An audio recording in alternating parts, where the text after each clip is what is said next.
Why Russia must win. This ongoing proxy war in Ukraine is not the first time Russia has had to face Western aggression. The West, and more specifically the liberal order, also known as the Anglo-American Empire, has always been the enemy of Russia. Any alliances these two power blocs had formed in the past were out of convenience or necessity when confronting a common enemy, such as Germany. But when all else is removed from the equation, the liberal order has always been hostile to Moscow. Now, why is this? There are several factors here. In the 19th century, Russia was regarded by most as part of Europe. However, this view changed by the mid-20th century when it became clear that Russia is in fact a separate civilization, albeit descended from the same classical Greco-Roman civilization that the West had derived from, resulting in two divergent civilizations, which for over 1,000 years had developed into their own traditions. Russian tradition descending directly from Byzantium, while Western tradition derived from the more classical civilization, indirectly having gone through the so-called Dark Ages. The fundamental difference between Russia and the West is how the state is viewed. The former sees the state and society as one, while the latter sees society as the basic entity of a civilization, which can exist without a state. The state is the crowning of a society, but not essential. This was the basis for Western liberal thought, such as individuals protected by rights under the law, and not enacted by power above the law, as is the case in the East. Russian civilization was formed out of three original sources: Slavic, Viking, and Byzantine. These three were fused together, resulting from the common experience of Russia's exposed geographical position on the western edge of a great flatland, stretching for thousands of miles.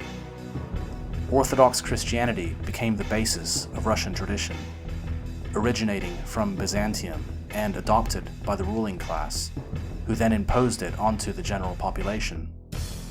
Unlike the West, which has a strong tradition in materialism and the idea of personal liberty, free from autocratic rulers, especially since the Enlightenment, Russia retained the style of autocracy they had inherited from Byzantium and remained under an absolute monarch until the 20th century.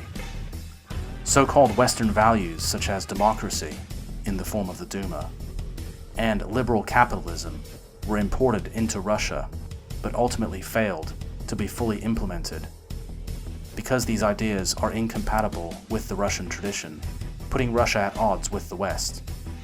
In short, Western powers have never been able to conquer Russia and subjugate its peoples, something they insist on doing everywhere they go, from Africa to India. Since the Russian tradition is so different to that of the West, it is impossible for the two to merge into one, or to form any kind of alliance based on mutual understandings and a compatible system of governance. They are diametrically opposed. In Russia, it is the state that holds power over all aspects of society, including private enterprise, whereas in the West, it is private enterprise that controls the state, by a small number of plutocratic elites who hide behind the veil of democracy, giving the general population the illusion they are being governed by consent, and thus giving themselves total freedom to operate with impunity, without constraints that would otherwise be imposed on them by the state. Russia is and always has been an empire, and thus a major competitor to Western global hegemony.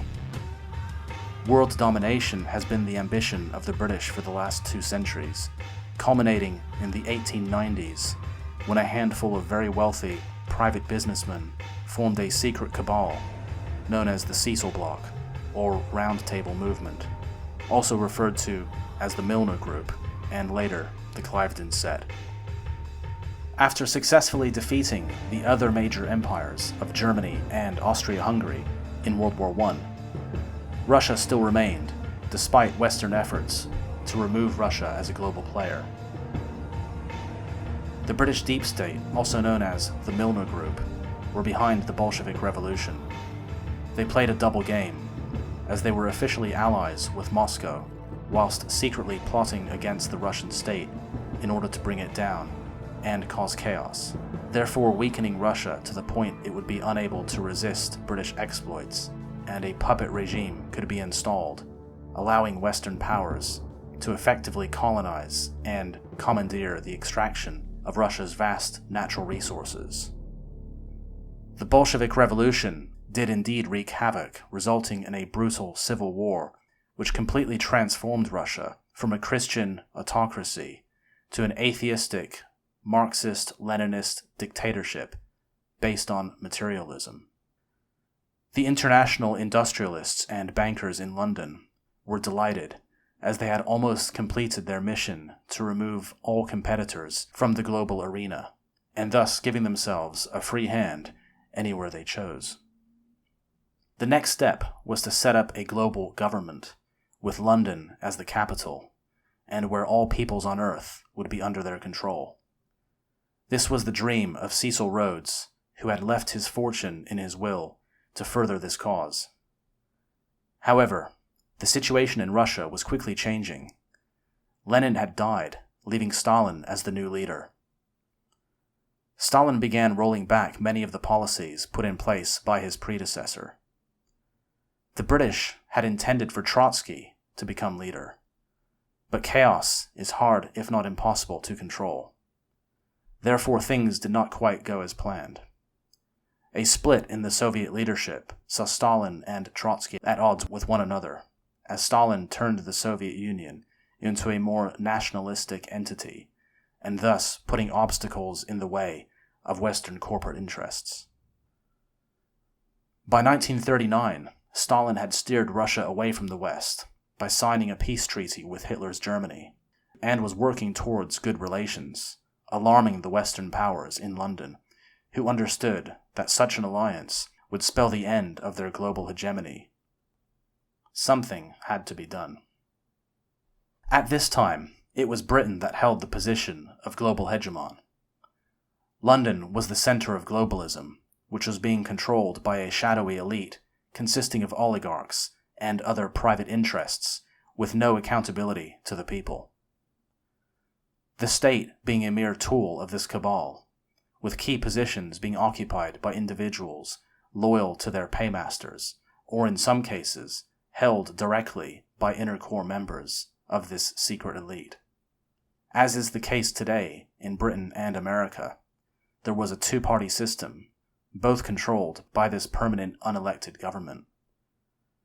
France was Britain's only remaining ally of any significance on the world stage, and with the United States retreating back into isolationism following the end of World War I, Britain was not powerful enough to take on Germany again, should another war break out. As Germany re-emerged as a great power, Britain became increasingly anxious to bring the USA back on side as a co-belligerent, and with the USSR's realignment with Germany and the rejection of Japan as an ally in the Far East, Britain had no other options in its obsession with maintaining its status as global hegemon, let alone creating a one-world government. As these people had no reverse gear, or the ability to accept a multipolar world where Germany could potentially become more influential than Britain, war was inevitable. Between their two empires, Britain and France controlled almost the entire global south and most of the sea lanes. However, two major opponents stood in their way. Both Germany and the USSR were Eurasian land powers, and with the latter controlling the heartland, which was the key to global rule, according to the Mackinder thesis. The Western powers sought to lose global dominance. Britain needed to eliminate both of these land powers, but as a sea power, this was simply impossible, even with the full commitment of the USA. Britain faced the monumental task of not only pulling America back out from isolationism, but also convincing Germany and the Soviet Union to go to war against each other. Whilst backing the latter, with the aim of destroying the former, whilst at the same time weakening the Soviet Union. This was the only formula that would keep the dream alive for the globalists in London. With its geographical position, industrial output, highly skilled labor force, and independent financial system, Germany was Britain's main adversary. Britain could not compete with or control Germany. Therefore, destruction was the only option.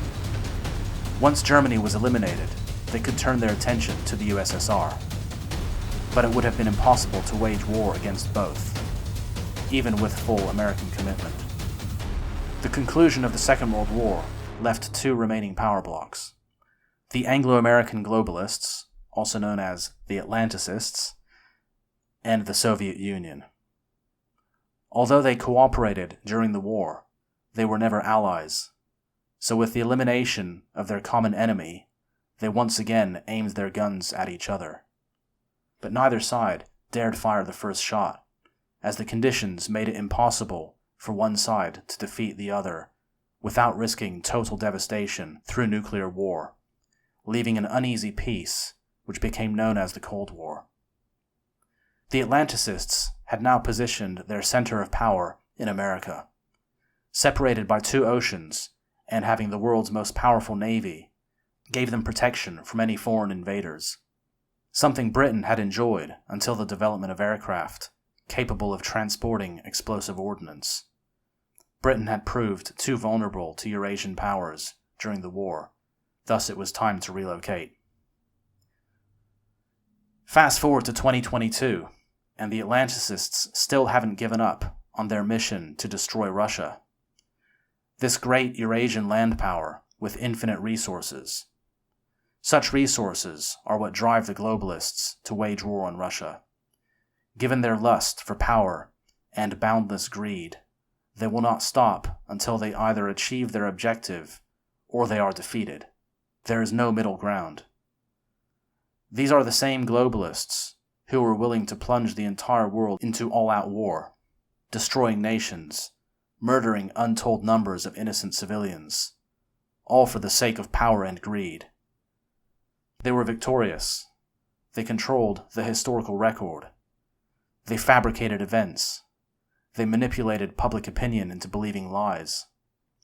These same globalists are now attempting to destroy Russia, as they did with their previous opponents 80 years ago.